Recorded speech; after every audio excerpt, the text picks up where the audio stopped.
er hier? Falsche Hoffnung. Er wollte so gerne Sabine besitzen und war ein Schuhmacher. Ein Anbeter, ein Proletarier. Welcome back to the Monolith Film Podcast. It's been a while. Been a few weeks. A few weeks. Yeah. Get the fans waiting, suckling at the dry teat. Soon their mouths will be moistened with the sweet nectar that is our podcast. We gotta rephrase that into a tagline, I think. That was pretty good. That's gonna be the fucking promo line underneath. If you like suckling nectar from sweet teats, you'll love this podcast. This week we're doing Werner Herzog's 1977 or 76? I think 76. 76? I think 76. Stroszek? Something like that. Yeah, you could I'm make it not up, sure. kind of. I don't think. Because they do in the movie, he does the thing where he rolls the R at the tip of his tongue. They're tough, those I little can't quite do that. Austrian buggers. Yeah. Or I guess German, just normal. He says He says Hungarian? yeah. Like he swears on his Hungarian pride or whatever when he's leaving the prison. But they're in Berlin. Yeah. So it's I don't know. Yeah, I don't know. I don't know. Well, who was the guy he was with in jail? That was a Turkish guy. That was a Turkish guy. Okay. Yeah. Turkish neighborhood of Berlin, I guess they were in. But they called Bruno a Turk at one point too. I think it was just like And it's some demeaning thing, like yeah. Okay. Stroszek is about Stroszek. Yeah. Bruno is his first name. Some mentally disabled person, Some handicapped street musician, gets released from prison to go back, and the warden seems adamant about him not drinking anymore. Yeah, all your offenses are alcohol related. Yeah. Fucking 2 seconds after he's walking in the beer Goes garden. straight to the bar. He ends up helping a prostitute, and then there's some beef with the pimp, so they run away to America. Things don't go too well in America because obviously the prostitute doesn't like hanging out with a mentally disabled guy every day. And his old landlord, or the old man who lives in the building. His neighbor or something. Who's obsessed with animal magnetism. Mr. Schitz, I think. Scheitz, Mr. Scheitz, something like that, yeah. And then, he loses his house. He loses everything. Yeah, they get like a movable, what's it called?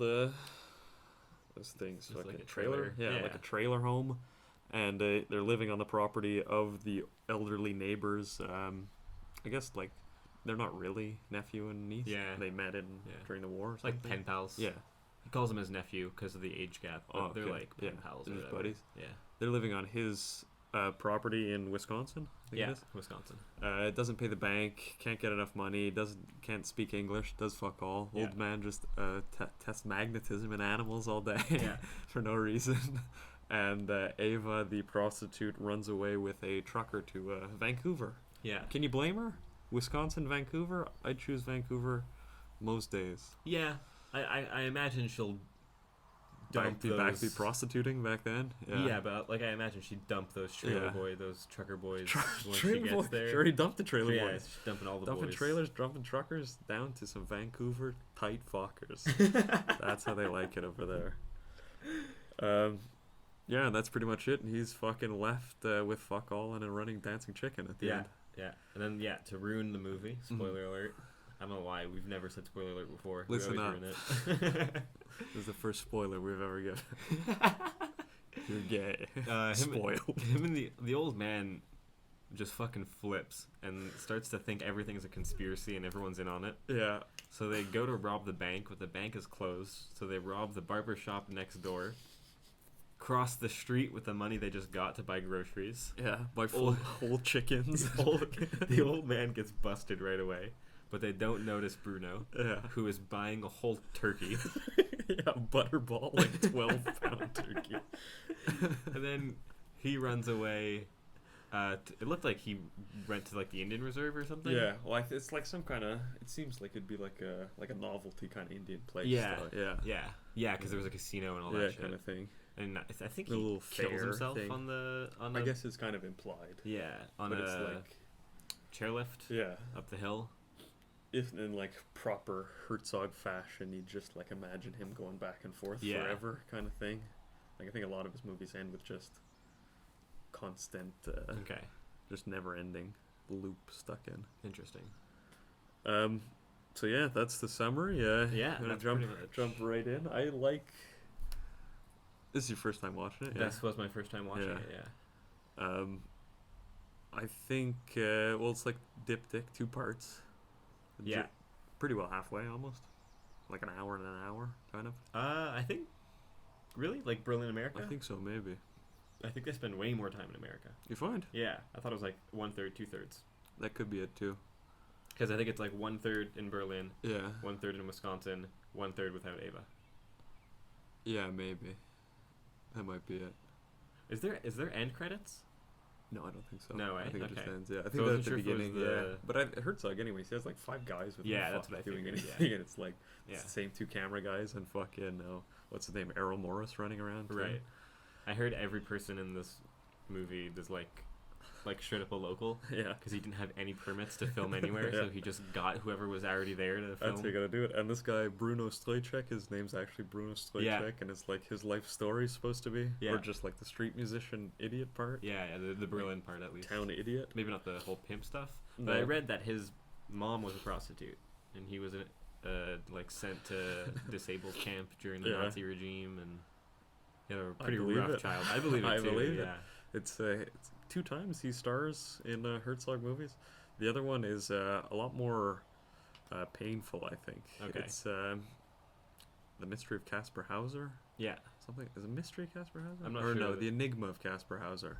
That sounds better. Yeah, The Enigma of Caspar Hauser, and that's where Bruno plays this kind of handicapped guy in, I guess, like 1800, maybe, 1800s Germany, and he's just kind of this this handicapped guy who goes to rich people's estates. Or at first he was left in a basement for his whole childhood into like his mid-20s, so he doesn't know how to walk or talk or do anything. And then one day his dad leaves him at the top of a hill, and he kind of falls down the hill into town. Or like he's standing in town with a sign, kind of looking all stupid, doesn't know how to do anything. Okay.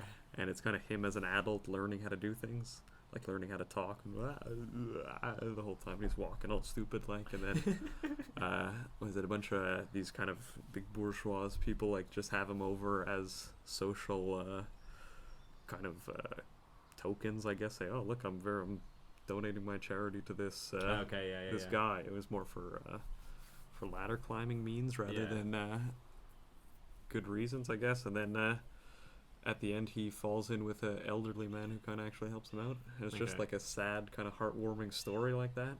Interesting. Yeah. The original German title literally translates to "Every man for himself and God against all." Yeah, well, I guess that's pretty well the theme of the movie. Well, the old man, not really, and the Wisconsin nephew, they're both nice guys. Nice enough, I guess. No, I meant for the Enigma of Caspar Hauser. Oh, the Enigma of Caspar Hauser?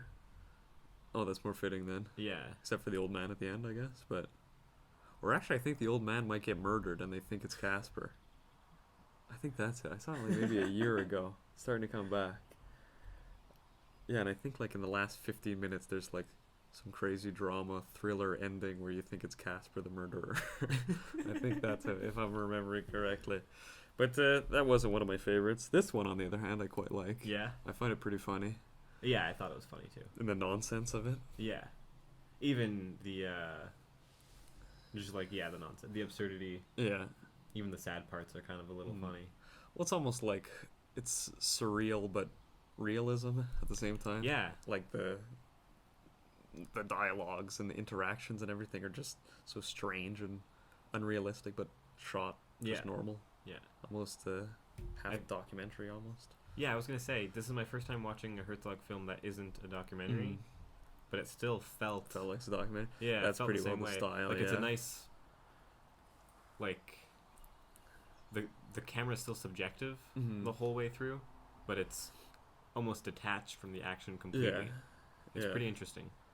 He moves into that style. Like, his first few features, they're more standard.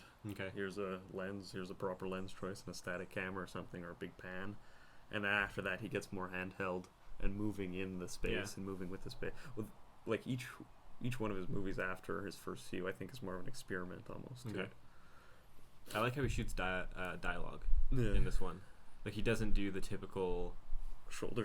Yeah, exactly. Yeah. And I don't know, that's refreshing, because literally every other movie does that. Yeah. I think it's more because Herzog just shows up at a place and he goes, "Okay, you sit there, you go Yeah. there, and we shoot. Okay, go." Like, I don't know the lines. I'm handicapped. So no, it's okay, Bruno. We'll go. We'll just go with it. He does say some random shit.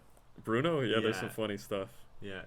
He Stuff says that's some- definitely not in any lines anywhere. Yeah, exactly. Just him going off on stuff. Like, especially that opening scene where he's in Yeah, prison. yeah.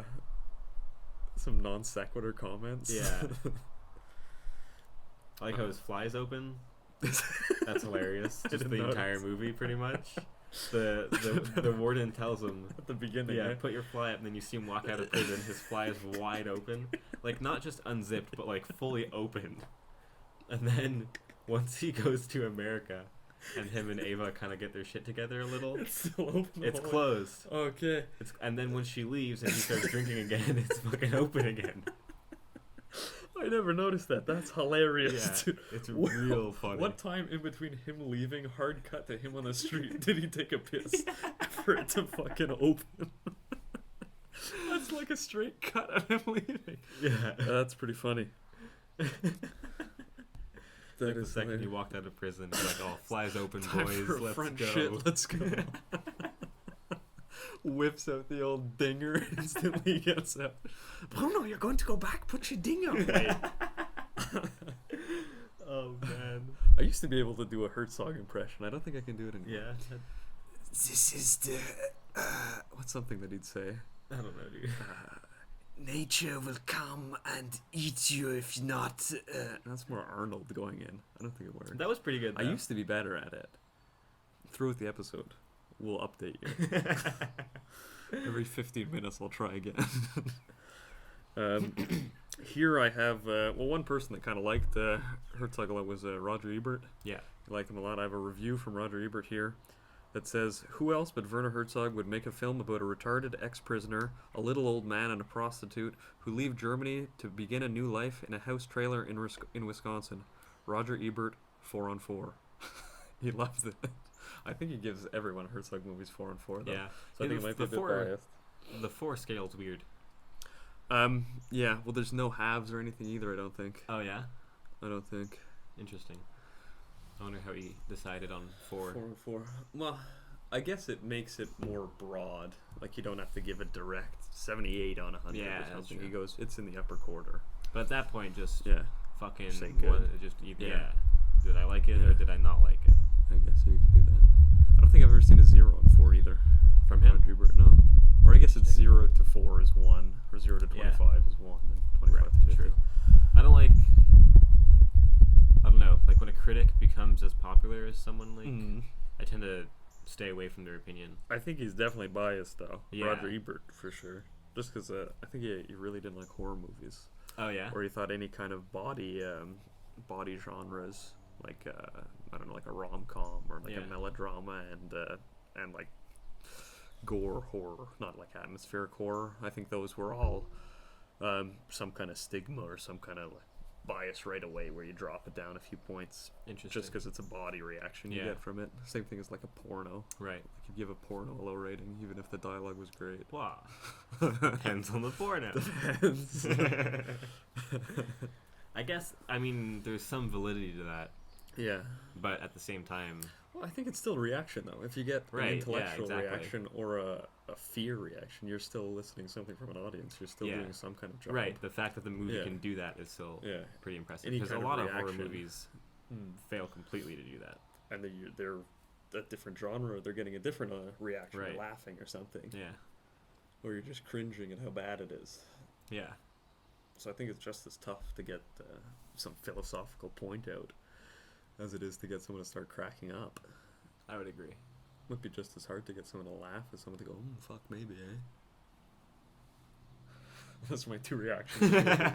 Oh, fuck, eh? Maybe. What else do I have written here?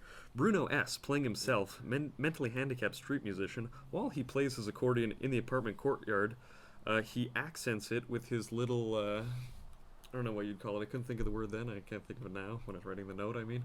Of, like little inserts, his little tangents in between, where he interrupts the narrative of the story to give his opinion on it. Ad-libs. Yeah, but I think there's some kind of, like, dramatic term for it. Yeah. Is it when, like, it's not the chorus that's, In a Greek tragedy, it would be. the chorus, but is that what's the voice of reason in Greek tragedy? Yeah, the it would be chorus? the chorus, yeah. And I think it might be like a choral interruption or something. Okay. There's some word, something like that, where it's an interruption of the narrative Yeah. to give an objective point of view. Right. To go like, oh, this guy's stupid, don't listen to him. So like in the story, or in the song that he's playing in that courtyard chart where he's just singing and there's people up in the apartments, he's saying like, oh, and he got the fair maiden and they were off on a good life, or at least that's what he thought. Or he's saying things like, oh, he went in with it with false hopes or something. Yeah. But he kind of gives the story, or he gives the plot arc of his own movie in that little song there. Yeah. He's kind of saying, oh, he goes with Ava, she's going to end up fucking off, he's going to end up back to nothing, and now he's in the same position he was in Wisconsin. Yeah. So you kind of hear that in the little 20 seconds of the song. What did you think of that that shot during that song?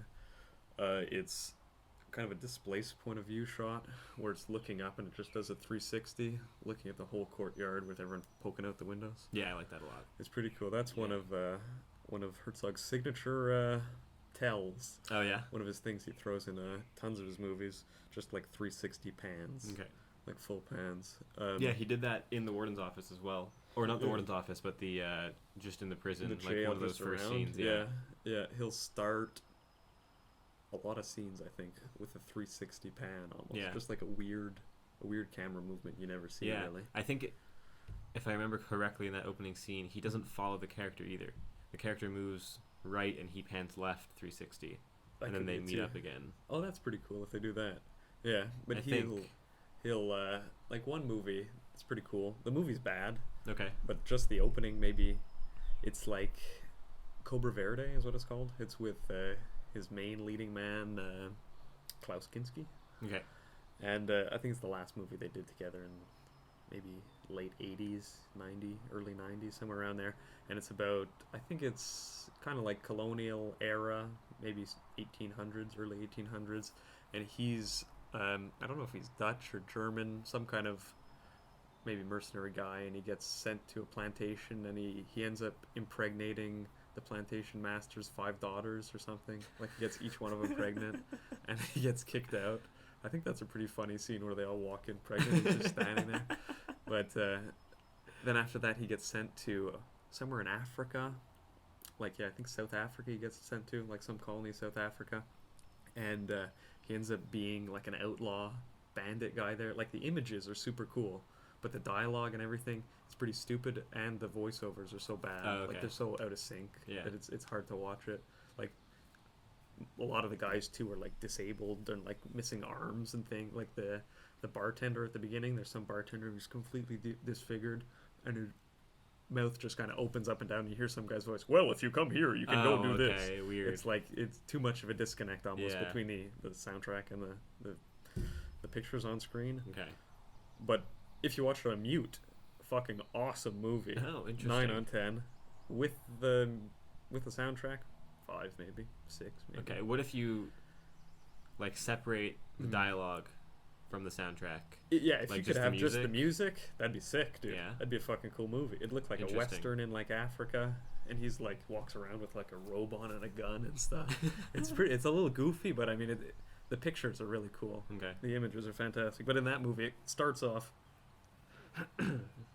actually, I think it's that movie. I might be thinking of another movie now, actually. It's either this movie or Where Do the Green Ants Dream, which is another not very good movie. Okay. Just kind of like a 7, maybe 6 or 7 on 10, about this Australian company who wants to do something with this Aboriginal land, and the Aborigine guys end up going into court and giving their court thing, and just like a movie, just like that. Okay. Nothing fantastic. Yeah. It's one or the other of those movies. I think it's the second one. It starts with the it starts with a shot of the character, and he kind of wakes up or something in the desert, and he looks around, and normally when you look around, you'd cut to the what's it called, like the point of view shot, Yeah, whatever he's looking showing the at. character. Yeah.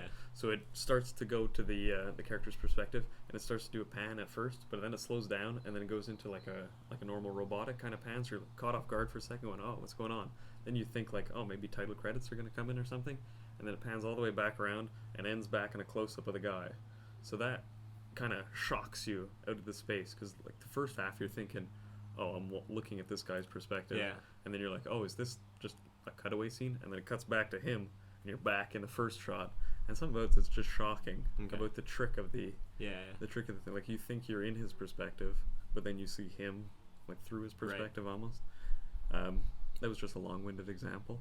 Right. I could give you 17 more if you'd like. Yeah, I find that a cool technique. Yeah. I like that. Me too. Just kind of 360 out of nowhere. Yeah, it was cool. It's an unusual camera movement you don't see too much of. But I thought as well in the courtyard scene, it felt like fitting. Like if I was there playing music, I'd be looking up at everything as well. You know. You'd spin in a circle. Yeah, exactly. Get a nice spinny chair. Yeah. I don't know if it goes without saying, but we kind of alluded to it in the beginning that Herzog, he doesn't plan anything. He like shows up at a spot and just starts shooting. Right. Like he'll might not even do location scouting. Like I guess depends what the movie is, but he'll just show up at a place and go, "Okay, here's a good spot to shoot. I guess we'll write this today," and he'll just tell them to say things and just act it out. This whole movie I thought felt really natural. Yeah, me too. Through it, everyone. Yeah. No acting was overly The only acting I thought was like overly done might be his own acting. He's the blonde pimp in it there. Yeah. He was he's my favorite character in the movie though, for sure. But other than that, I think everyone's just feels really normal. Well, maybe not the truck driver. Yeah, I thought he was the a little. mustache was a bit weird. Yeah, he was a little. His line delivery was a little flat when he was in the diner. Yeah. Well, why don't you come over after? And you Yeah. can come in my truck. It's the one that says "slippery when wet" on the side. And then when he was in his truck, it felt like he was overacting. So it was either like 0 or 100 for that What's guy. he saying? He's on the he's on radio. the- Hey man, doesn't look too happy. We stealing his old lady. We're running out of here, boy. We're out of here. Something like that. Yeah, but I mean Bruno, like, is he even acting? I don't think so. I don't think Bruno knows any lines or knows anything. I think Herzog just maybe slaps him around a bit and says, "Say something like this," and he just goes in. Pulled it off. That was good. Yeah. I wonder. That's the second one with him. I thought it was pretty good. I wonder how that would sit with people if it was made today. Because it borders on exploitative. I don't know. It is but all of Herzog's are a fine line though. Yeah. Because each one he always has like some Indian tribe somewhere, some Aboriginal people doing something for him. Like, "Oh, can you pull this boat up a mountain for me?" And just makes him do it. That's a good movie too. It's Fitzcarraldo. Yeah, that's a good one. Yeah. I think there are some 360 pans in there too. When the ferry cruiser is going down the river, they kind of pan across on the roof, looking at the treetops. I think so. I'm not sure. Okay. But yeah, it's pretty exploitative. But I mean, what can you do? Yeah, it doesn't bother me. Yeah, but I mean, he's the star of it. Right. It's his life story. He's the main character. He's the title actor. I mean, yeah. I don't know how much more credit you want the guy to give. And he's improvising all the fucking lines. I mean, it's not like I don't know if Herzog's telling him to say something, or because he acts exactly the same way in The Enigma of Caspar Hauser. Yeah, that's what I imagine. That's just who he is. I think he's just playing himself. Right. I think he's just showing up and just standing there with his head straight. He stares directly in the camera a couple times. Multiple times. Yeah. So, multiple times. A few times you see Herzog trying to cut around him, probably just staring into the lens. But I mean, you got to give him credit. It's I think that's a hard actor to work with. I don't know. What is it? Animals, kids, and Bruno Stroszek types. Something like that. Herzog wrote the script in 4 days, based off of a conversation with Bruno. Yeah, I guess Bruno was just here, trying to tell him. Probably, yeah, probably drunk as fuck. Probably telling him the story. Another note I have here is that Herzog always wanted to be a Bond villain. He thought it would be perfect to play like the German Bond villain in like a James Bond movie. Yeah. So I think in most of his acting roles, you can always see him trying to be a Bond villain in Okay. it. Like, what was another one he's in? It's a Tom Cruise movie, Jack Reacher, I think it's called. Yeah. Is that like the kind of detective thriller kind of movie? Something like that. Yeah, something With like that. guns in it. Yeah, and Herzog is the bad guy in that at the end, and he's just being a Bond villain the entire time. Like, he walks out of the shadows and stuff, and like Fisher, you can see he's making up the dialogue, the like sound as if he were, I'm gonna take over the world with this laser gun or something. Like, he really wants to say laser gun, and I think in this one when he's Burkhard the Pimp, I think is his name, Burkhard the Pimp. Burkhard the Pimp. If you cry a lot, you'll have to piss less. Okay, that was a line I wrote down. Good line. that was a good line. That made me laugh. If you cry a lot, you'll piss less. It's true, I guess.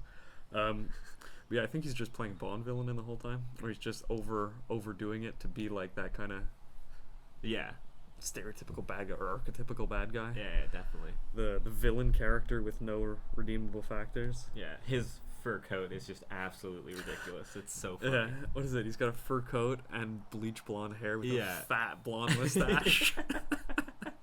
What more could you ask for? I mean, that's a look that I wish never went away. I don't think it was there to start with, but I think it's a good look. I quite like it. And for a pimp in, what, mid-70s, 76? Yeah, that was cool. I think it fits him. Yeah, I thought it was nice. It's a stupid-ass shot where Bruno's buying fruits, and then just a tight pan over, and the guy's lounging on a Porsche or something. Yeah, that was hilarious. Every time Bruno sees them, he sprints away. Runs over in his apartment when he was walking out the door, just runs the other way. That was fucking funny. Yeah, I quite like that movie. I quite like it. You can't really take it too seriously, though. No, definitely not. It's a joke. The whole movie is just it's supposed to be funny, the whole thing. Or, like, absurdist. Yeah, absurd at the very least. Because it is sad. Yeah. Like, if you really think it's pretty sad, but, like, I can't help but laughing the entire time. I think that's a positive. Yeah, in the end, I think that's a good reaction. Definitely. Or to have the ability to make light of whatever, or to find funny in it. Yeah. Something Herzog does a lot, I don't know if he does this in all his movies, but in this, a few times, where he'll, like, something will be happening off camera, and he'll take his time getting there. Yeah. Like that scene you just mentioned, where he's walking down the stairs to leave his apartment, and then the camera pans to the pimps, then he sprints back upstairs. Yeah. It takes, like, a while to get back to him running up the stairs. He did, I believe, always use, or up until the 80s at least, always the same cameraman. I think he always had the same guy, and he liked that guy's style of doing things, but I think that was more handheld stuff that guy did. Right. So I think Herzog would be behind the camera on any kind of pans like that. Well, I guess not if he's the pimp in it. Right. But on like static camera and setting shots and stuff, he'd definitely be making the choices there. I don't know if it's stylistic, like personal stylistic, but in New German cinema overall, they have the kind of tendency to drag things out. Okay. Like make things last. Like, what's my note here? It says, New German cinema technique of extending the moment. Then it's an example here. Yeah, like I was saying, the sequences here where he robs the bank there. Yeah. Or like robs the place. In one shot, he'll like be in the supermarket. The guy will get arrested. He'll wait a bit. Then Bruno will run in the car, start the car, then drive away, pan with the car, and then they'll cut once the entire sequence is done. Yeah. So like that was the kind of, because like New German cinema doesn't have any aesthetic ties between any of the people who were working in that wave. Like the French, you can always go, oh, it looks like a French movie, you know. Okay. But there's nothing that looks like it, or nothing that jumps out as saying, oh, this is a New German cinema movement movie. You'd go more, oh, this is a Herzog movie, or this is a Fassbinder movie, or something, you know. Okay. It's more the thematic way that they set their stories up, or the type of stories that they would tell. Like, I think we've talked about it before, where Herzog a lot of the time is he's trying to bridge film history over World War II, as if there was no disrupting factor there, like as if the war hadn't happened. Okay. So, like his Nosferatu movie is just him retelling it. I think it's 1918 maybe, 1913, the first Nosferatu, and then his in the 70s. And like, that would be more explicit or more overt continuation of film history, where he's going back to something pre-war or pre-Nazi to kind of make a tie or make a bridge between what was going on there and what's going on now, as if nothing happens, and then after that you continue. Okay. I guess it's like if the stream had started and then there was this kind of big rock in the middle and then it fucks up the end. So you wanted to take the rock out completely, Right. just to restart almost. So in a lot of his movies, you'll see these kind of, not a lot of them, but mostly to M.W. Murnau, the guy who did Nosferatu. He was a big fan of his. He was like the first kind of German superstar director kind of guy. And you'll see little kind of love letters throughout his movies to Murnau and to kind of German film history, but kind of the war is always a back thought, and it's always like a Dark Days kind of referenced as like the Dark Ages or something, where no progress, nothing happened kind of thing.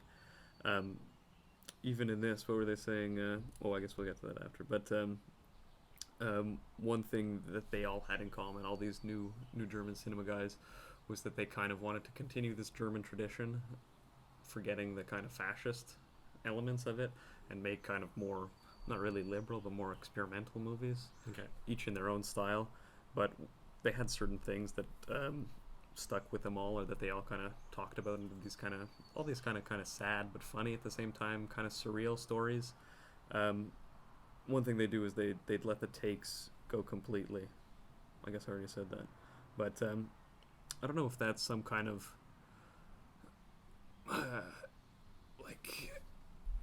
I don't know if that was a forethought to let sequences run out completely and run their course completely, as kind of a call to their kind of mission as a movement to continue film history full. Right. Or if it's just some kind of style thing that they all kind of do, but many of them do these long sequences where an action will start before the action will happen, it'll go completely, the action will end, and then you'll cut after that. Yeah. And like here, I wrote down Wim Wenders, in his early movies, he would use full film reels for each shot. So like each shot would be 10 minutes. Okay. And he'd let the entire sequence go. Each scene would be 10 minutes. Or you'd have a scene with a full action, and then you'd cut to another thing, but they'd all be full film reel takes, letting sequences breathe, letting everything move, kind of like airing the place out, like they're dancing in the scene more than cutting through it. Yeah. Seems, I don't know much about German cinema, but it seems almost like a devotion to represent like reality, despite how absurd some of these movies are. I think that's exactly it, yeah. Because like in a lot of American cinema, a bank rob scene would be super fast cuts, crazy music, and then it's done in like 2 seconds, right? To just like highlight the adrenaline of the situation more than anything else. But in a lot of foreign film, I guess maybe specifically German, you get a lot of action and it's drawn out because, you know, whether you have adrenaline pumping or not, adrenaline usually slows time for you. Yeah. It doesn't speed it up. So you get kind of Bruno's detached perspective of the bank robbery, because it wouldn't be cutting fast for him. Yeah. He would be buying his fucking turkey. Yeah, exactly. It'd be him bumbling around. Yeah, exactly. Somewhere. Yeah. So it's like, it's like a dedication to reality. Yeah. While also being detached from it. For sure, some kind of intellectual decision to let things breathe completely the way out, or to take the time to do all that stuff. But I forget what I was going to say.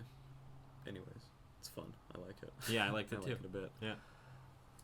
That was them doing groceries, like that whole thing from them getting in the car. Just that first shot of them sitting in the car. These old German dudes holding big a shotgun. He's got the cowboy bullets hat on. all over the front. The dash. Yeah. That was hilarious. Yeah. Oh, I remember what I was going to say. It almost like highlights the absurdity of it, though. Yeah. Where like with normal movies, you kind of cut to keep the illusion going, right? Or to keep the kind of magic happening. Oh fuck, that guy's really floating. I don't know. We're cutting 30 times. We can't really see him touch the ground. He must be floating, kind of thing.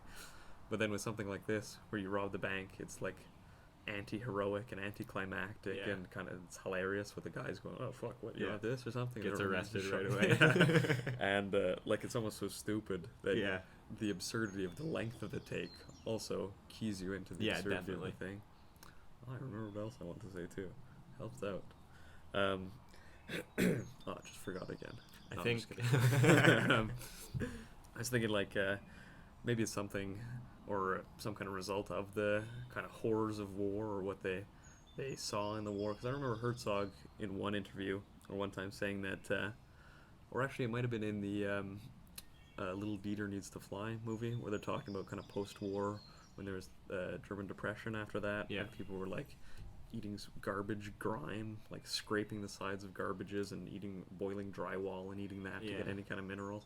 So I don't know if that's kind of that harsh upbringing or that kind of survival upbringing that makes you kind of step back and go like, oh, well, all these kind of problems now, right, who gives a fuck, you know? Not really. Like, even the guy's losing his house or his mobile home, you're still not fucking scraping garbage out of a hole in the ground, boiling drywall to feed your kids or eating your dog or something. You're not burning all your money because heat is more valuable. Exactly. So it's some kind of maybe absurdist way of showing how strange or how mundane or stupid things could be. Yeah, and I think letting the scene breathe also lets the audience kind of like steep in it longer and have time to process each shot individually and then the movie as a whole afterwards. Time to laugh too. Yeah, the airtime. That's it. Because like especially that bank robbery scene is a great example for this. Like, you know they're going to do something stupid. You have enough time before they even get to the bank to think this is going to be stupid. And then they do something stupid and you're like, that was stupid. And then they go and do groceries and you're like, dude, what the fuck is going on? More stupid than I thought. Yeah. But it's all, like, you have time to just kind of appreciate everything about it instead of getting blasted. They do feel very realistic, all the pictures too. Yeah. Nothing feels set or like staged even. Any kind of staging. Maybe the bank guy coming in talking a bit funny, but that was awkward. Yeah. Like, relative to the rest of the film, it stood out. But his awkward to Bruno's supernatural or hypernatural acting, yeah, where he's just sitting down on the couch being dummy. Yeah. But kind of evens out. At the same time, like, that awkwardness. Like, when I think of a bank representative walking into a trailer house, that's what you imagine him. That's like? what I imagine him being. Well, you know? well, I want to talk to you about this. Kind of thing like that. Hyper polite because he's thing. trying to steal these people's homes. Yeah. Well, we're gonna have to take your TV, but you're gonna have to sign here. Great talking to you, Ava. Good seeing you, Bruno. Yeah. Kind of hope to see you again. Like, yeah, definitely not, dude. Yeah. What are you, an asshole? Dude, get out of here. Kind of dickhead. Right here, I have stuff written down. The pimp beating up sequences I quite like. Yeah, those are brutal, those ones. Though I felt bad the first time I saw that, and I saw him beating up Bruno with like his ass up and he putting the bells on his head. I felt bad too. What does he say? To where Mecca's that way, you idiot, or something. He smacks him on the head. Kneel, stretch your arms towards Mecca. Yeah, something like that. And he's beating the shit out of him. Those are real slaps. Yeah. And fuck, did they hit the spot. You can really tell almost when like normal movies, I guess, when people are fighting and stuff. Yeah. And then you see people actually getting beat up, and you're like, that looks way more real. Yeah. You can feel the pain and hear the smack. It's not like a ooh, yeah, ah noise. It's like a fucking kind of smacking noise. Plus, there's like something that like it's super hard for actors or stuntmen or whatever to do in a fighting scene is get the speed right. Because you don't want to hurt the person. Yeah. But you don't want to punch super slow because then you look like an idiot. Yeah.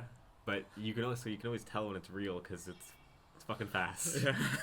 And it's Herzog open hand in the back of your head with no cuts, just smacking the shit out of this handicapped middle-aged man. There's no angle tricks either, like they're hiding the hit a little. It's a static camera. He's on a piano getting beat up. And Ava's beat up scene too. I feel pretty bad when they're dragging them garbage up. On her too. Yeah. Even just them dragging her up the stairs. They had to actually drag her up the stairs. Those are fucking brutal scenes. And then you think it's all over, and then like a bike tire comes in through the door. That was so stupid. Yeah, that made me laugh. Take this, you whore! Or something. Like a bike tire flies in. What? There are 2 bike tires in the hallway. Who knows? That was good. It adds to the absurd nature, I think. Quite fantastic. I quite like that. Another thing I have here is the premature baby sequence. I wanted to talk about that. That's pretty interesting. That was very interesting. Yeah. And that, like, even aesthetically stands out from the rest of the movie really completely. Beautiful. Yeah. Because it's you're in a hospital. Everything is Yeah. completely white. Yeah. Even Bruno looks cleaner. Mm. And they're Cool camera movement too in the show. which when with the baby. Before when they're first talking to him, and Yeah. it starts on Bruno and like tracks over to Yeah, him, exactly. and he's looking all fucked up down the Yeah. hallway. That's one of the dialogue shots I really liked. That isn't just your typical shoulder to Yeah. shoulder. But that's a fucking weird baby shot. They're just playing with a strange. newborn. Yeah, That look had at to the be grip on him. They're They had- holding up but that's this a real baby. like newborns can do full chin ups. Oh yeah, Yeah, Really? Like it's super easy for them. I didn't know that. Why? Yeah. Because like holding on monkey backs kind of thing. Just because they're so light, they Okay. don't Oh, the need body that weight, I much guess? strength. Yeah. So like you can straight up teach your newborn to do chin ups like pretty much right away. Well, I know my plans for That and swimming. Oh yeah. Yeah, newborns can swim right away. Just dump him in a tub. Like a lot. Like a lot of times, women who do like water birth, Yeah. the second the baby comes out, naturally they're doing the breaststroke. Oh yeah. Yeah, it's just instinctual. Fuck. Yeah, Comes out doing the fucking. Just taking it easy. Olympic swimmers Yeah. instantly. What's that called? Backstroke. Yeah, backstroke. Just doing a Back back crawl. smoking a cigarette. Throwing out the- and a margarita, mom. Let's go. Yeah, it's a cool sequence. Yeah, it very, was. very pretty. I wonder who. I don't know if they had in 19. What is it? 86, 76. Yeah, I don't know if 76. 76 you had to sign off to have your premature baby filmed. That is what I was wondering. What hospital was like, yeah, you can go film some newborns and touch them and lift them and Yeah, manhandle but them. Every time I see the movie, I kind of think of those things like, who let Herzog in? Yeah. And then I think like, oh, it wasn't Herzog normal looking. It's Herzog dressed as the pimp too, 'cause he's a character. So he's got the most ridiculous blonde, bleach blonde haircut, a massive mustache, looking all fucking stupid. Walking into a hospital with a With a mentally camera. disabled person. Yeah, Can we go handicapped touch some guy. babies? Yeah, sure, go ahead. Where's the premature section? Where's the premature section? We have to check out the babies. We're going to film them with the grip strengths. I think it's getting better. It's getting I think it's better, better yeah. than the first one. You just need to warm up. Yeah. Okay, we're good. It's a beautiful scene though to look at. It is, I thought. it is, yeah, it is. Beautiful scene. Almost see-through skin, on the babies. Yeah, It's a little weird. yeah, but even It's like, weird. I don't know how much Normal newborns like that too? color correction Yeah. technology I think fuck they all. had. Yeah. Right, like it's like the palette on that scene Really is pretty. Yeah, it's Yeah. really well done. For the podcast listeners at home, it's I guess a lot of just natural light soaking in. Yeah. Really shallow kind of area. Everything's white and bright. Not Yeah. like clinical, bad clinical, like No. like sanitized clinical. No, This is it's- more lively, clean. It seemed heavenly to me. Yeah, yeah. Oh yeah. I guess that's and the doctor was Yeah, almost like there was like a haze. yeah. He's like an angelic figure, the Yeah. doctor too. He's giving him advice the whole time. Yeah, it was. At first, I thought I didn't know how to interpret that scene thematically. Yeah. Like at first I was like, oh, it's probably just like a regular rebirth Yeah. insert or whatever. Mm. But it seems like it seems much more than that. It can't just be. Yeah, because it wouldn't be the rebirth because he keeps on his bad path. Yeah, after exactly. almost. Yeah. So it's some kind of like, it could also be just like a sad thing to throw in where it's a red herring where you think it's going to be a good thing that's going to happen to him, and Yeah, then it true. just makes it more sad at the end when you Yeah. realize he had that chance to get out. Like, look at these newborns. There's always hope. Yeah, or like, Never mind. oh, I hear a noise outside. I'm not going to look outside, and then you look outside and you get killed or something. Right. In a movie like that, like you had the chance to leave, you had the chance out. It is the only straight scene too, I guess, where there's nothing like comedic or stupid that's Yeah. going on in it. Other scenes we have people pulling their teeth out. A guy- Yeah, that was weird. Someone, get me a goddamn beer. Yeah. I'm about to bleed out here. Yeah, as if beer closes the wound. Thank you, buddy. Sucks it down. A nice big frosty spit. They had cool beer cans back then. The Yeah, kind that was of weird. pull tab Yeah. twist thing, like a can of ham. Fuck. Those are neat. What are they called? Corned beef cans. It looked like. Fuck. Guy's gonna put mustard on his beer. Fuck. He's gonna have. They just have a beer vending machine in the garage too. Yeah. That was funny. That's another fun character. The native guy who works for him. Yeah. Look at this. He doesn't use a measuring tape to the millimeter. Ava, to the millimeter. He's just like cutting by hand some furniture or something. Yeah, that was funny. Yeah. So those are examples of the nonsense in other scenes. But this hospital scene, it's full straight, full clean, Yeah. shot proper, shot cool. No crazy Herzog running around or anything and Yeah. shaking the camera. Very nice. Yeah, it was. A lot of his stuff, though, like you'll see another movie, like I'm sure we're gonna watch more Herzog stuff over the course of over the year to come, and a lot of his stuff he'll kind of elevate the subject to almost like epic kind of looking, like I forget the type of painting that it's called, but it's the kind of like adventure mode where you're kind of looking over someone's shoulder as they look over like the vast abyss, or you're on top of a mountain and something looking out on the fog below. He kind of references that type of painting in all his movies. Okay. Or that kind of style. I think it's a German style. I forget the fucking name of it though. I'll text it to you sometime later. Yeah. But if you text it to me, I'll put it in the thing. Yeah. I'll put it on our Instagram or Tag something. it. One of our Stroszek posts.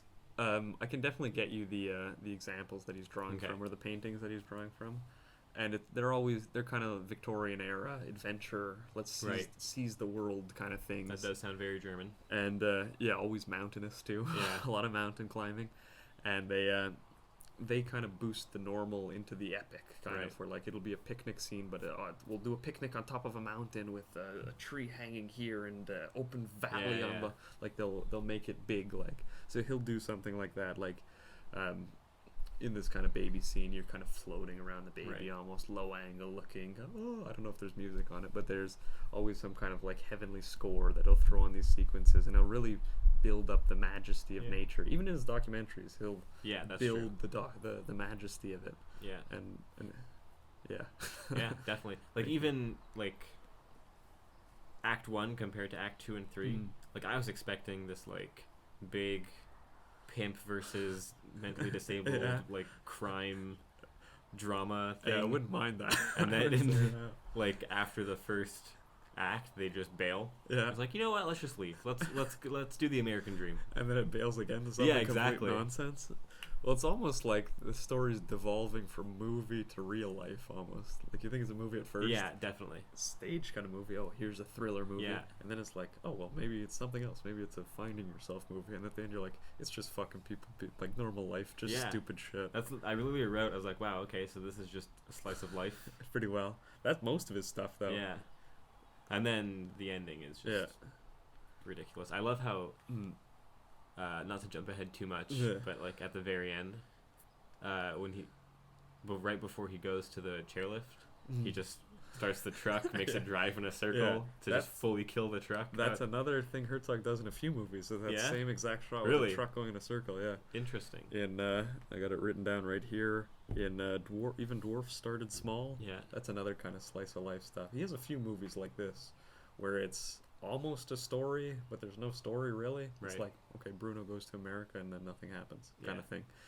He's got a lot of movies like that, like anticlimax stories and stuff where just life happens and the stories are within. There's 1,000 little stories.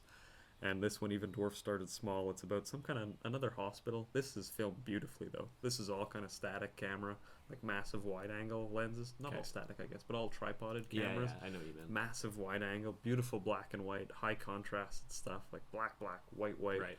And it's on some tropical island where there's a bunch of midgets, or I guess dwarfs, Dwarfs Started Small. Yeah. And it's some kind of sanitarium for these guys, and then the misfits have to stay in detention while the good inmates get to go into the city on some like Fiji island somewhere, and they get to have a day at a museum or something in the city. And they're like fully grown people. They're like 40 and 50 year olds. Oh, we're going to the museum and stuff. And they'll leave.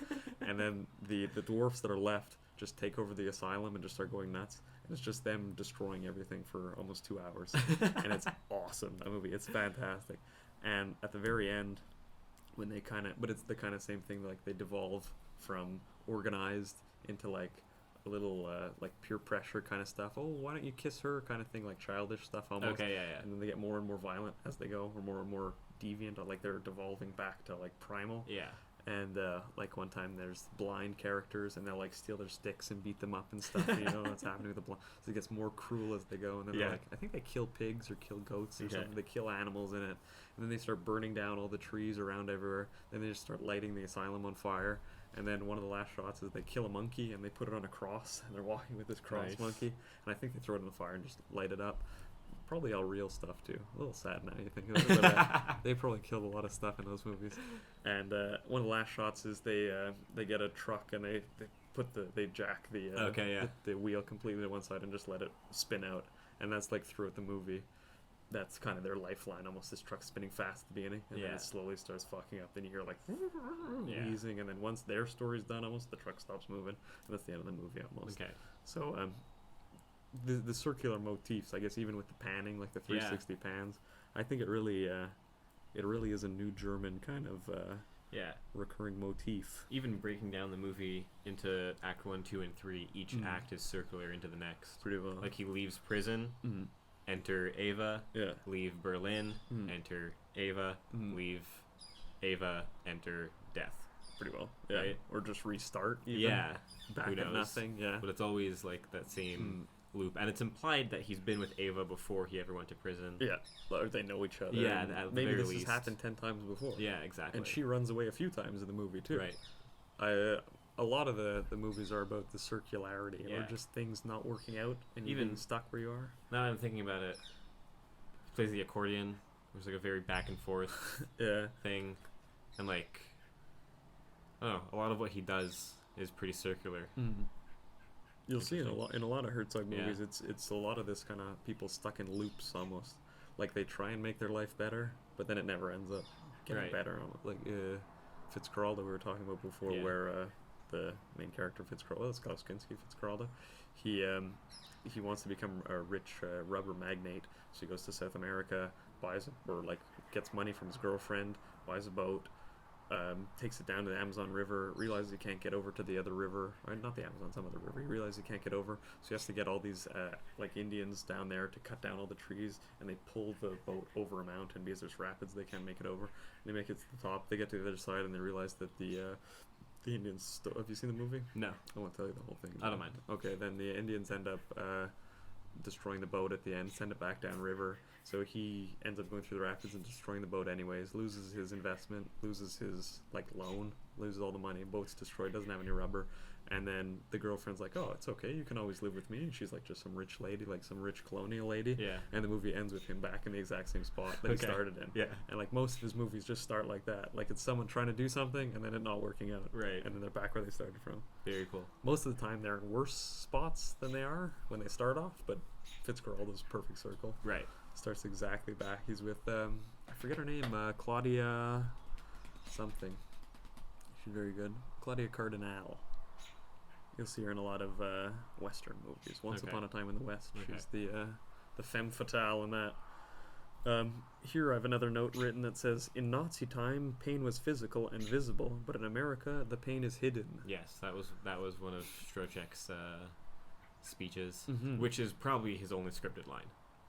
The best of anything that he said. Yeah. If anything is scripted, it was that dialogue scene. Was that verbatim what I read there? More or less, yeah. More or less, yeah. Pretty well true, though, I guess. Yeah. And I guess it goes with the old, or maybe not with the going over the war as if it didn't happen, but referencing it in the past kind of as a bad thing. But he was saying it's worse now. He was saying the physical pain was better. Because here in America, everyone's polite and they smile while they fuck you over. And that's worse. Sucks too, I guess. Yeah. Sucks too. I guess it's bad everywhere. Right. I guess it's bad everywhere. Which does seem to be the theme. In every one of his movies, pretty well. Yeah. But it's like there's beauty and sadness almost at the same time going through. Like that's I don't know. People usually interpret that as being like this big bummer of a theme. But the movie's so absurd. Yeah. It's kind of saying, everything is always going to be shit. Yeah. But that's kind of funny. You may as well live it up then, right. I guess. Yeah. You might as well laugh run at to it. Wisconsin and pull your teeth out and stuff. Check for magnetism in animals for no reason. That was the best. That was so funny. I don't know if that's brought up anywhere else or if that's just the one thing in just one movie that makes no sense at all.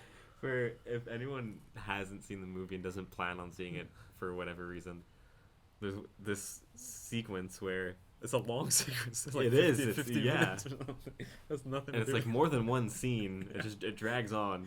Yeah. Where the old man, the old German man, it starts off him walking around a field, measuring the amperage of a wooden and barbed wire fence. 0. Obviously, it's gonna be 0. Fuck. At first, I was like, is he doing like an electric fence or something? Yeah. And then he's on That's the what you think at first, but then it just... and then he's on the street, and he encounters these 2 hunters who have just strapped their kill to the car. And he walks up and he speaks to them in German. And they're Americans. They have no idea what he's saying. And he's, I've made a discovery in animal magnetism. May I please take some measurements? And he starts probing these 2 hunters and their kill. And he's talking to them in German. And they're like, I have no idea what this person is saying. I don't know if that's real or not, too, because that's hilarious. That was scene. hilarious. I like that scene. And the guys were acting good. Like, I have no idea what he's talking about. They're just like entertaining this old man. They think he's senile. Yeah. And then he goes back to Bruno and Ava and starts measuring them, and they're completely fascinated. Yeah. It was very weird. Oh, Ava, non lusa. I'm trying to do. Well, if I could talk in German, that'd be a good impression. That'd be a good impression if I could. And that, like, after that scene, they never bring it up again. No. And they never brought it up before that either. No. There's just, and like Ava asks, like, what is animal magnetism? And he's like, oh, it's hypnosis. Yeah. Like, what do you mean? You don't know what animal magnetism is? It's like, why is animal magnetism hypnosis? But the same thing with the nephew trying to find the dead farmer's body in the pond. They're just non sequitur things that go nowhere. That's true. I was expecting that to go absolutely nowhere. Yeah. I was expecting them to spend their Sundays looking for a corpse and nothing ever come of it. You do feel very nice in that scene, though. That's the most heartwarming scene, I think. I think it's a long shot of the lake, and then they run from the far back through the full field and onto the lake. That's also like a 3-minute take, maybe. Yeah. Something long. It was fun. You see Ava trotting along all jolly. You see the old man. They're all into it, looking for parts of a tractor and a dead corpse. That might be the happiest scene in the movie, maybe. Yeah. Just them looking for the body. But yeah, just full of slice of life stuff. Little things. You know, who doesn't look for a corpse by a pond every now and then? Check animal magnetism on a wooden post. What do you mean? I'm a normal guy. It's my Tinder bio. I like magnetism on wood. Sometimes I go on ponds. I think there are 5 murderers in this town, not 4. And I spend my Sundays looking for a corpse. I like that the guy says the full story and then she repeats it completely. When they first... that's good, man. That is funny. When they first get to Wisconsin, Bruno can't understand English. So anytime anyone says anything, the entire dialogue is translated into German for Bruno. Almost word for word, though, too, not summarized word for word. It's funny. Yeah. Like, it's not like an outright in the moment laugh movie, but I think when you think about it later, you go, that was so stupid. Like, that's hilarious. Yeah, because then that is what would happen in real life. You got a person who doesn't understand language, you got to translate everything. Exactly. And if you're the objective camera or the subjective camera just parked in the corner, right, you're gonna have to listen to the whole fucking thing. That's another new German thing, letting the full time go too. See, we just keep finding more ties. Man, more tie. Have you seen any more other German movies, like new German stuff? Wim Wenders? Not that I would know. Like, I may have, but I wouldn't have. It's good shit, dude. Good shit. It's pretty much what's the big 3 is Werner Herzog, Wim Wenders, and Rainer Fassbinder. Fassbinder.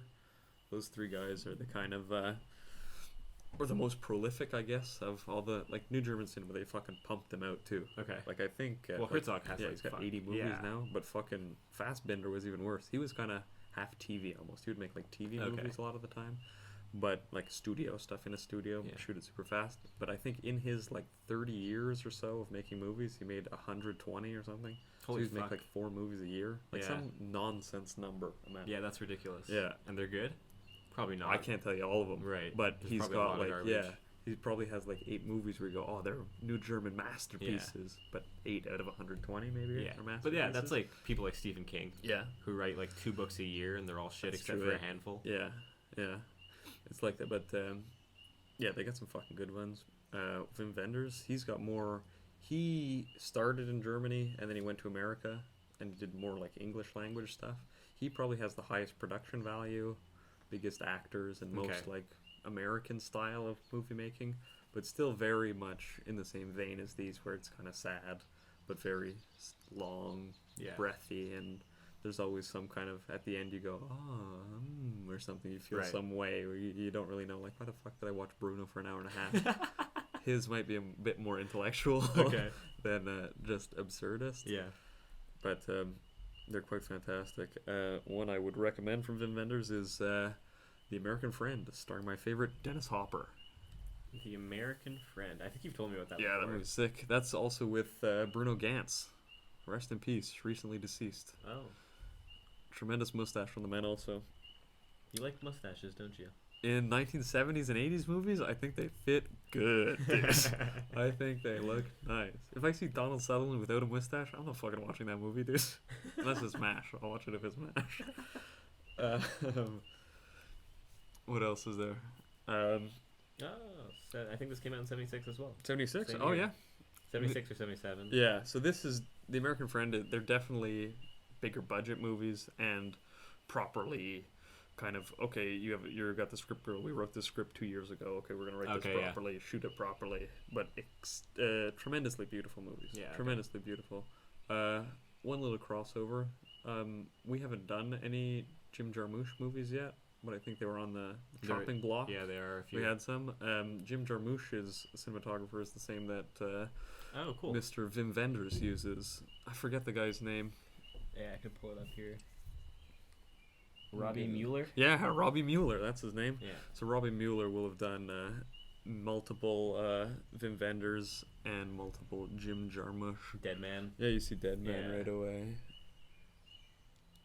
Yeah, a lot that one. Those two are also Down by Lawn, Ghost Dog. Yeah, Ghost Dog is The Way of the Samurai is fun, but it's interesting. Yeah, so there's kind of like you'll see in Dead Man, if we do Dead Man, you'll almost get a Herzog feel or like a German feel to it, where it's kind of even in the backwoods a bit. Yeah, even actually the poster and what I've seen of the movie, I've seen little, but what I have seen looks German. Yeah, it feels like an artsy kind of Euro movie, but like Dirt Under Your Nails kind of movie. Okay. Yeah. Besides that, Fassbinder, he's got a lot of shit. I mean, yeah, I don't want to name you tons of those guys, but they're more romantic kind of interior drama movies, less out in the world stuff. Herzog is more epic adventure, absurdist kind of stuff. Yeah.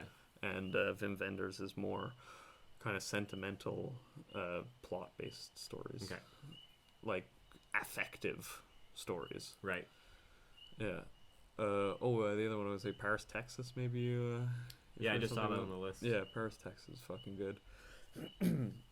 But those three guys, if you keep watching them, you'll see the same kind of, not direct style, but you'll kind of see a secondary style that's the same, like using a certain handheld camera in a certain section where it looks more like a documentary than of something else, or you're doing the long takes, letting things breathe, or 10-minute rolls, Yeah. like those are all things that all three of them are used, or they're all kind of used together and kind of bump off each other. Other than that, nothing in common though. Okay. They just all kind of came out post-war. Right. Like they were the first band of filmmakers after World War II, so they kind of all get lumped together despite their not having anything in common with each other. Yeah. That happens a lot. Even with like authors, like the modernist movement. Okay. Yeah. There are a few thematic ties and stuff, but all the authors are so different. So their own. Like, yeah. Like you compare Hemingway to Joyce, and it's like nothing in common. Yeah. Just they're both modern. Just time. Yeah, pretty much. Yeah. So I mean, some similar themes of like depressive shit, but like post-war. What do you expect? Probably the exact same thing here. Yeah, then. exactly. Probably That's the what I exact same imagine. thing. Anything else to say about it? Fun enough, the movie. I mean, just that last scene. Yeah, gonna go over that last one. Yeah, ends. He pulls into some gimmicky Native American carnival-y looking place. Yeah, $2 for a bonbon or a chicken dance on a hot plate kind of thing. Yeah, I liked the with the whole circular motion theme. That final shot has like 3 main symbols. Yeah. There's the car driving in circles. Yeah. There's the chicken dancing in circles. Yeah. And then there's him going on the chairlift in circles. Yeah. And just I like that parallel because I don't know, they're all representative of each other in a way, and they're all stuck in their own kind of cage. Yeah. Yeah. Yeah. Like we're all that dancing chicken. Yeah. We're also all that beat up pickup truck, and we're also all Bruno. The guy in the lift. Yeah, we're also Bruno. the guy in the We're lift. all Bruno. Yeah. But some more than others. But it's interesting that each different circular path, like the truck is just going in a strict circle. Yeah. The dancing chicken is dancing. He's doing something. Yeah. And then the chairlift has its ups and downs on repeat forever. So like they're each the same, but together they form a more complete picture. Yeah. I don't know. Just that whole last scene ties in very nicely. That's pretty much exactly it, though. Yeah. That's fucking the whole story, and that's like every one of his movies almost. Yeah. Like that nice conclusion, you mean? Pretty well. Until like the 80s. Okay. From 60s to mid 80s, then it tapers off into need some money, I'll do this, I'll do that, Okay, yeah. I'll do TV stuff, and then he starts doing like more seriously doing documentary after that, or doing it more full time. Right. And now it's mostly documentary, really. Yeah, that's what I know him for. He'll maybe do one feature fiction every 4 or 5 years, maybe, but nothing spectacular. His early stuff is amazing, though. Yeah, I look forward to watching more because this was certainly special. Once you see them all together, you'll see that it's something different than everything else. Yeah, like his catalog stands out more than his individual films. Yeah, exactly. Okay. Like together, Yeah. the sum of the parts is greater than the sum of the whole is greater than the parts, something like that. Yeah, exactly. It feels like that, but it also The feels... whole is greater than the sum of the parts. Yeah. There we go. It feels like completely removed from any other kind of artistic tradition or streams of anything. They're very standalone movies, but strange together, and they're very Herzog movies. Other ones, I'd recommend we do a Heart of Glass. Yeah, definitely. That's entire cast is hypnotized throughout the movie. Like, actually? Herzog himself hypnotizes everyone. As much as you can believe in hypnotism? They're all fucked up, dude. They're all... their eyes are closed and everything. Really? And it's super slow motion the entire movie. Like, Really? they're under, dude. They're deep That's under. interesting. I don't want to spoil too much, but there's one, like, soothsayer, one person who can see the future in the movie. Yeah. It's like takes place in, like, medieval Bavaria. And he's the only character who's not hypnotized. He's the one guy who's supposed to be able to see the future. And everyone else is all fucking with their eyes closed. And the acting is so weird. Because they're supposed to have showed up to set at, like, 7 in the morning. Herzog hypnotizes you and you go under. You learn the lines while you're hypnotized. And then you act while you're hypnotized. And you wake up and you're supposed to not remember the lines when you do it. But when you're under, you remember the lines. Yeah. So, like, everyone would show up and be like, there's a lion over there. Like, if they're dreaming almost, talking with their eyes closed. Fucking cool movie. Very cool. I love that movie. That is cool. It's so weird, too. So strange, just the shot. Yeah. Because it's also, like, non-acting, too. Yeah. Because they're just under. Interesting. I still don't believe in hypnotism, but that's interesting. Oh, it's crazy. It's like... it's one of his most artistic movies. Yeah, it sounds or like his most it. poetic, at least. Because it ends in a allegory, bookend in allegory. I'll tell you after we're done recording why I don't believe in hypnotism. Yeah. Another good one, Even Dwarf Started Small, just because it's so crazy. Yeah. Similar to this one, too. Ending in the loop, the never-ending loop, and it's but the pictures are just beautiful. Okay. Just black and white, perfect black and white cinematography, and on this beautiful island. Another good fiction one is Agari, the Wrath of God. Right. That's Klaus Kinski's first one. I don't think it's his first... No, it's definitely not his first movie, but it's his first, like, big role in a movie. He was always, like, secondary characters. Oh, okay. And he was, like, a theater actor. And before that, he would been in his own production of The Life of Jesus or something. And he would just go on stage, like, drunk as fuck and just, like, fight the audience and things. And they'd be like, this isn't Jesus. And he'd be like, fuck you, I'm the savior. And he'd jump in and they'd start fighting. Like, Klaus Kinski's just a mental case. That's Like, hilarious. There's stories of... like when they're shooting Fitzcarraldo, Herzog would point a gun at him and be like, if you leave this set or you start fighting someone or you fuck up this take, I will shoot you in the face or like shoot you if you don't fucking do this properly. And the whole time is Herzog with the gun behind the camera ready to shoot Klaus Kinski if he doesn't do it right. That's fucking funny. Apparently they would like wake each other up with knives and stuff on their throats and things. The fucking just lunatics out in the jungle too. Not even making real movies, just in the woods with their buddies. So this is his first movie, I think, after the Jesus show. So he's still kind of amped up on this kind of Christ the Savior kind of stuff, and he just goes mental on it. That's the best. It's insanity. That sounds amazing. Yeah, it's really good. It was like half shot in German and half in English. So if you watch it in English, like half the voices line up and half are a little off. And if you watch it in German, the other half, vice versa. Cool. But doesn't really matter. It's more of a picture movie anyway. Yeah. And like just the music, I think for those first 20 years, Herzog also always used the same musician, like the same band called Popol Vuh. Okay. And it's always this kind of synthy stuff like that, you know, just kind of airy synth stuff. But yeah, Gary the Wrath of God is Sick. That's about conquistadors going into, I guess, some Peruvian. What was they were looking for? City of Gold. Right. Is that in Peru? Supposed to be somewhere around there. Somewhere, yeah. South America, somewhere. In there. And yeah, they're looking for City of Gold. What's that place called? Oh, fuck me, dude. I know. El Dorado? El Dorado, yeah, El Dorado. They're looking for El Dorado, or they get turned on to El Dorado, or Gary thinks that he can become like king of South America, or king of the New World if he gets the money from there, or he gets the gold from there. So he kind of usurps the mission, like this Spanish kind of exploratory mission, and he wants to become the new king, and then it's just his kind of descent into madness, from being a kind of a respectable soldier into just like a lunatic. Okay, cool. Very cool, that movie. Yeah, those are his three big features. Like, were the kind of the old school ones that are good. Nosferatu's fun, not really spooky. It's more of like cool if you know the original. Okay. And you watch that one. So definitely a double feature. Yeah, on its own, it's kind of like okay, because every single shot is a reference to the other one. Oh, okay. So you kind of have to know what he's doing. Almost. Is it a shot-for-shot remake? Almost, yeah. Okay, interesting. Almost shot-for-shot. Yeah, pretty well, actually, almost. But, yeah, those ones, I think we should definitely check out sometime. Yeah, I'm definitely... Go through those, because they're fucking... And once you start seeing more than one and his kind of fiction style, plus his kind of nude documentary style, there's some cool thematic and stylistic ties between everything. Okay. Do you want to do some reviews? Yeah, why not? Were there any online?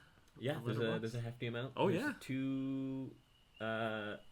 Only 7,000 people have seen this movie on Letterboxd. That's 7,000 more than I thought, dude. Yeah? Yeah. 2,000 liked it. It's on 3,400 lists. Ooh. It is a ballad. Yeah. It says a ballad on the... Yeah. People like their ballads. Yeah. How many reviews are there? Let's see. There's a lot. There's about anywhere between 600 and 1,000 reviews per star from 5 to 3. Wow, that's all right. Yeah, not bad. So, just a couple, you think? Top one, top bottom, something like that? Yeah, something like that. Something like that. Mm-hmm. Let's hit up some bottom boys. Oh, actually, I just read the lowest review, half star. All they wrote is, I liked the auction part. And I forgot to mention just the parallel of the trailer park arriving and the trailer park leaving. Yeah. That was cool. Yeah. That's a funny scene, too, that guy. That's such nonsense, too, auctioneers and auctioning. Yeah. Like, how the hell are you supposed to hear anything? Yeah. 200. Yeah. No way. I worked at a car auction Yes, I say. as the clerk. Yeah. Where I had to keep track of what numbers the guy was saying. You get used to it. You get used to it. Yeah, it's not that bad. Well, I'm not used to it. Because everything's filler. Oh, the none of that is real. Why do they add it in then? Just to build tension. Just to get people into it so they can start giving you money. Is it really? Pretty much, yeah. That's pretty funny. I didn't know that. The only things they actually say are the numbers. 200, 210, something like exactly. that. Oh, yeah. So you just ignore everything until you hear a number. That's hilarious. Yeah. To the man in the grey coat, he says at the end of something. Yeah, that's pretty interesting. Yeah. That is the only half-star review. Is they like the auction scene. I like the auction part. Then it jumps to 1 star. Can't fault them. Yeah. I guess they liked that scene, didn't like everything else. That is a good scene, the auction. It is. You just see Bruno walking around anxiously the whole time. Kind of like the 12 people there. Like, yeah. Obviously the guys see Bruno just standing watching. Sell my stuff. You guys selling my stuff? Stroszek is famous. This guy gave it 1 star. Okay. Stroszek is famous because it features a dancing chicken. But the irony is that Bruno Stroszek was the dancing chicken throughout his whole life. Whatever. This guy What I am is a supposed bit to... of a clown for that opening line. What am I supposed to say about this? It's such a strange film, such an easygoing film, such a daring film. It is difficult to really make comment without sounding pretentious, but I'll risk it Don't worry, anyways. I'll read your first line. Yeah, fucking you're stupid chicken, dude. You know what? You're the chicken, dude. You're the dancing chicken here. I don't have a lot to say, but I will say this. Roger Ebert wrote the plot, he just references, okay, but if I'm honest with myself, if you read this review, heads up, skip to the last sentence. But if I'm honest with myself, I simply can't get this alike. I'm just too conflicted about it. I honestly don't know if I didn't like it or if I did like it. Let us pray I have more clarity in the future. So that's a non-review. That was a waste of a review. How does he know if he doesn't like it or he does not like it? And then he gives it 1 star. Give it a half. Give it 50-50, right? Yeah, I guess so. If you're on the fence, yeah. 2 on. That's 4. Usually how I split it. If it's below 50%, it's because you didn't like it. If it's above 50%, it's because you liked it. Makes perfect sense to a normal thinking human. Right. I guess this guy. This dancing chicken just got the thumbs down. Fucking fool. All right, let's hit up some 5 stars. Let's hit some 5ers. What do they say? I took the Ian Curtis challenge. Don't know what that is, so let's skip that one. Fuck you, Ian Curtis. This movie is incredibly special. You should watch it. 5 stars. All right, thanks. Well, dude. I mean, it's not the most in-depth review. Yeah. But I don't, because wrong. People assume I only ever read reviews after I've seen the movie. Okay, yeah. I have never read a review before watching a movie. Biases, yeah. But everybody writes a review as if it's like a recommendation. Yeah. I write my reviews as if I'm breaking down if the it's film an analysis. Yeah. Yeah.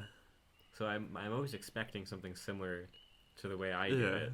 But it's just you should check it out. Yeah, exactly. It's pretty good. It's like, yeah, dude, if I'm checking out the review, it's because I'm already into the movie. You're gonna love the auction scene. I know one guy liked it.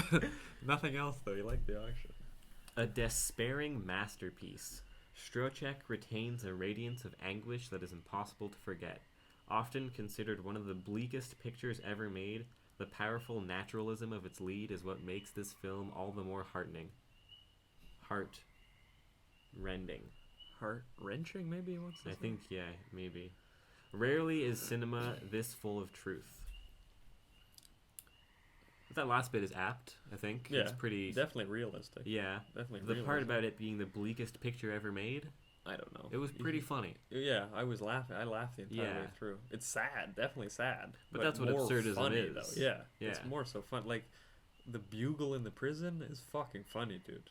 I like that scene a lot. It's the 2 guys who know him and they're trying to pretend they don't know him or whatever. Yeah. Bruno, it's all, whatever. We have to go through this. And they fucking, okay. That was funny. Can you please say your name? Come on. You've known me for a few years. You know my name. It's all formalities, Bruno. Please, just tell us your name.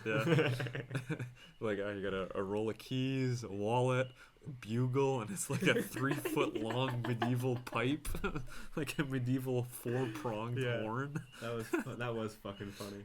Then, like, out of all the shit he brings, he's on the Empire State Building with his bugle. Playing the bugle. He's always got his bugle. Yeah. Well, he only ever plays 2 notes at a time, too. 2 shit notes. Sound terrible. Oh, man. What about yourself, Lee? What do you give this on the Monolith scale of 10? So, originally, I had given it a 2.5. 2.5 on 10? No, sorry, out of 5. Because Letterboxd uses 5. So that would be like a 5. 5 on 10. Because I was conflicted after watching it. I was like, I don't know if I liked it or not. So I like the auction scene, but that bugle, come on. But after like sitting on it and thinking about it, I did enjoy it a lot more. I don't know, probably like a 7. Yeah. Probably a 7 out of 10. Definitely fair. I liked it, but it's like, I don't know. I've seen longer movies. Yeah. I've seen slower movies. Yeah. I've seen movies that were even more boring. Because not much happens. Yeah. But still, I couldn't help but thinking there was something missing the entire time. Huh. Like, it just wasn't quite doing something right. I don't know. I'm thinking because alone, the Herzog's movies maybe not stand up great alone. Yeah, that might be what's missing. Yeah, because I think I'm biased thinking of his full catalog. Right. Thinking of all the references he's making to everything else and what he's kind of doing. Yeah. His kind of What do you call it? His treatise or his manifesto. I'm kind of thinking of that more Right. than the actual movie itself. As a movie alone, I think, what'd you say, 7, 7.5, something like Yeah, that? something like a 7. I think that's pretty fair. But right now, like, having seen whatever 60 of his fucking movies, Yeah. I give it like an 8. Okay. I give it an 8, Yeah. 8.25. 8.25. So round off to like a 7.5, somewhere Fair. around there. Fair. Yeah. 7.5 sounds good. Yeah. I think like all movies. That fits though. 7.5. Yeah, I That think works so. out. Yeah. Yeah, That's fair enough. I mean, I think like all movies, I would recommend Mm. literally every single movie I've ever seen. I would Yeah. recommend to literally every single person I ever know. To see it, yeah. Because I think just experiencing art in general, whether you like it or not, is something you should do. Yeah, or at I- least you get something from it. Yeah, even. I often force myself to watch things I don't like. Yeah, Just because I think it's good to do. yeah, It's good to have a nice, yeah. palate cleanser. You go, fuck, I know what shit is now. Yeah, exactly. I don't know. Yeah, I think you it's remind useful. yourself what garbage is. Yeah. Yeah. Like, I'll watch a shitty fucking Netflix Yeah. original and be Oh. like, man, that was fucking garbage. Dude, I watched a fucking dog shit movie the other day. It's called The Omega Man. Oh, that And it's sounds like like- dog shit, dude. It's I Am Legend, but made in like '88 or something. With I am like Will Smith, I am yeah, Legend? yeah. Okay. That movie, but instead of having zombies, it's like people who were like hurt by a nuclear bomb, like a nuclear war that went off, and they can't go out in the daytime, and they all have pale skin, and blue eyes, and stuff. And they're supposed to be scary, and like they only come out at nighttime. So it's the same thing as like the zombies coming out Right. at nighttime, but they have this whole like backstory where it's like, oh, we hate technology, so we have to destroy all things. Like they're going out. Oh, the burning. zombies Yeah, hate technology? The zombie people, but Okay, they're just that's like weird. guys in like brown robes with like pale skin. Dude, it's terrible. Okay, cool. It's straight dog shit. It's like it looks like it's made on the cheap, but like on the cheap. Okay, yeah. Is it on Netflix? I don't know if it's on Netflix. Where'd you watch the it? Omega Man. I saw it in class, dude. Oh, man. I And it gotta was find this absolutely terrible. It was the worst movie I think I've ever seen in school. movie. Oh, yeah? In school, Okay, at in least. school. For sure. Why did you watch it? Did the professor say, heads up, this is dog shit? No, I don't. Well, the professor's also dog shit. Okay, that makes sense. But the class was on like the kind of horde mentality. It's like Okay. a horror class. It's Yeah. a horror genre class. Oh, is that this summer? Yeah, that's Yeah. number one. Yeah, Grant was telling me you were fucking shit class. Big thumbs down. Oh, dude. okay. Big thumbs down. Good to know. Yeah, we watched what's it called, Night of the Living Dead, Nah, yeah, of course. as like the zombie movie. Yeah. And then after that, we watched Omega Man as kind of the trans Yeah. generic thing between Okay. like a thriller or between an action movie and a horror. Did where you it's- Did you cover the copyright stuff with Night of the Living Dead? Have you heard No, about all I don't that? think so. No, what's that? That's fucking funny. Oh yeah. In the opening credits, Yeah. George Yeah. Romero Yeah. forgot to put the copyright scene in, Oh yeah. copywriting his movie. Yeah. So the Night of the Living Dead is open source. Yeah. That's why there's like a million movies with the same title. Is it actually that why? yeah. Because he just forgot to He put just the forgot title to in? copy. He all the paperwork is done. Yeah. But the physical movie isn't copywritten because there's no copyright anywhere on What it. a fucking dummy. dude. Yeah. So that's why every single person who ever made a zombie movie Yeah. afterwards It's just Night named it of Night of the Living something, Dead so they yeah. can get money. You know? And it's That like, oh, is- is that a sequel? Oh, is it a sequel? That's really funny, dude. Yeah. Well, that's the same thing then with Zombie 2. Because I think I've talked about this movie as having my favorite soundtrack Yeah, ever. I think so. And there's no Zombie 1, but it's called Zombie There you 2 go. because it's part 2 of Night of the Living Dead. There you go. Yeah, and they just changed it to Zombie That 2. in like every horror movie, Yeah. like of a certain decade, Yeah. anytime they're watching a movie in the background, It's always there's Night like of the a Living whole Dead. list of movies where they're watching Night of the Living Dead in that movie I think because it's the only one that's not copyrighted. I can picture Yeah. many of those. That's Exactly. hilarious, dude. So like everyone thinks like, oh, they're referencing Yeah. the best zombie movie ever. It's But just no, free. it's the only one that's free. Yeah, we didn't have to spend fucking a dime Yeah. on it, dude. Grab it. So there's That's really funny. A lot of Wow. people think the movie might not be that great, but it's just such this cultural phenomena Yeah. because it's open source. That's really funny. Yeah. That's fucking hilarious, dude. I didn't know any of that. That's really interesting. Yeah. Fun enough movie. I mean, you've seen Yeah, I it liked 40 it. fucking times, Yeah. but like, this was another thing that annoyed me with the class. We go in, and it's mandatory attendance for this class, 10% Okay. or something. So you have to sign the attendance sheet. Okay, yeah. and he's supposed to pass it around during the movie or something. So the movie starts, and this is how good the fucking lecturer is. We watch 1 hour-and-a-half movie and another hour-and-a-half movie, have a half an hour break and a 20-minute lecture. Good class, dude. Fucking good. You're gonna learn a lot in this class. Especially if the movies are Night of the Living Dead and fucking the Omega Man, Right. dude. So then we show up.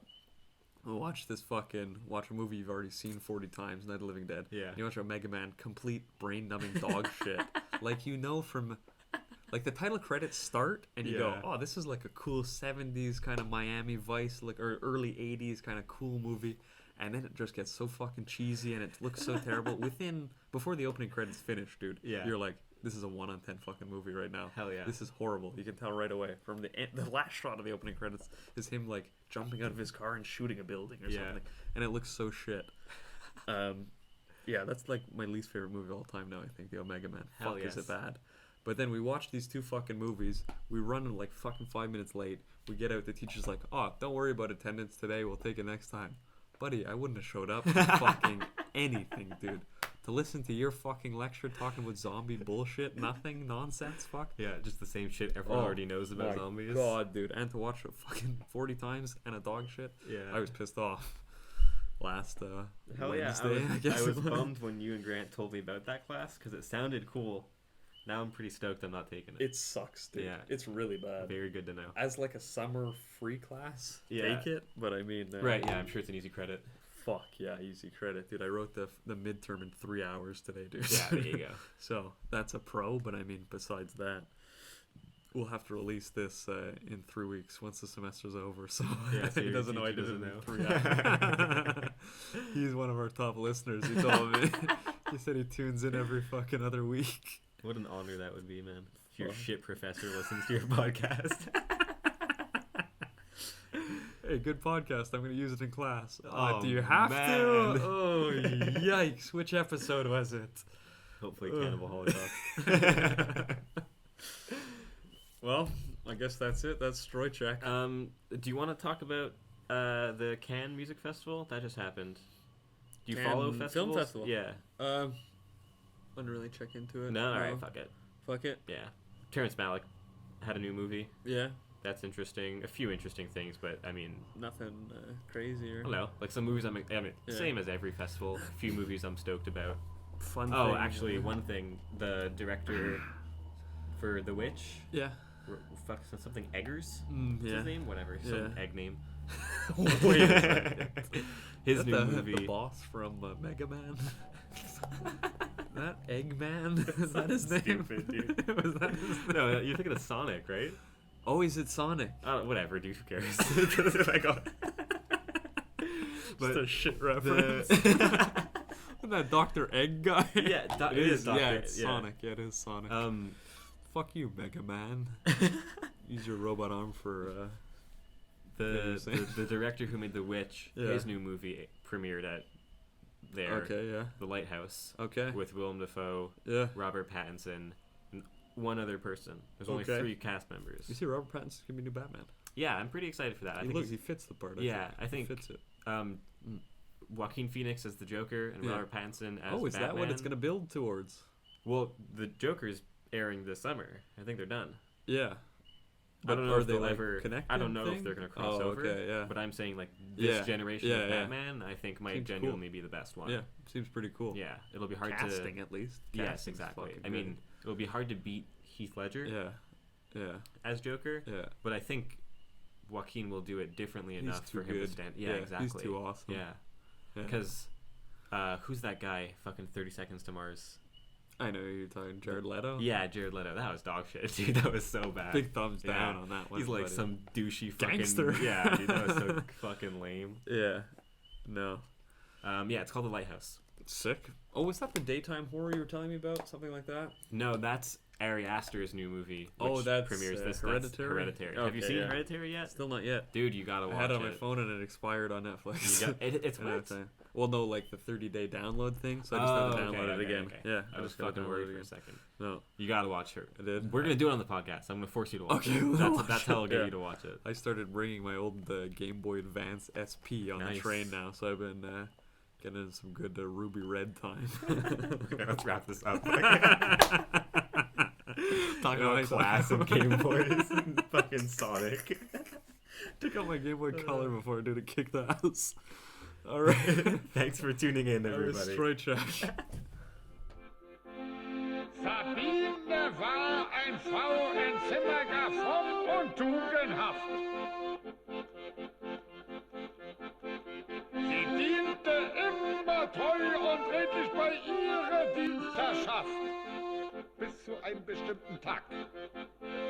Da kam aus treuen Wiezen ein junger Mann daher. Falsche Hoffnung. Er wollte so gerne Sabine besitzen und war ein Schuhmacher, ein Anbeter, ein Proletarier.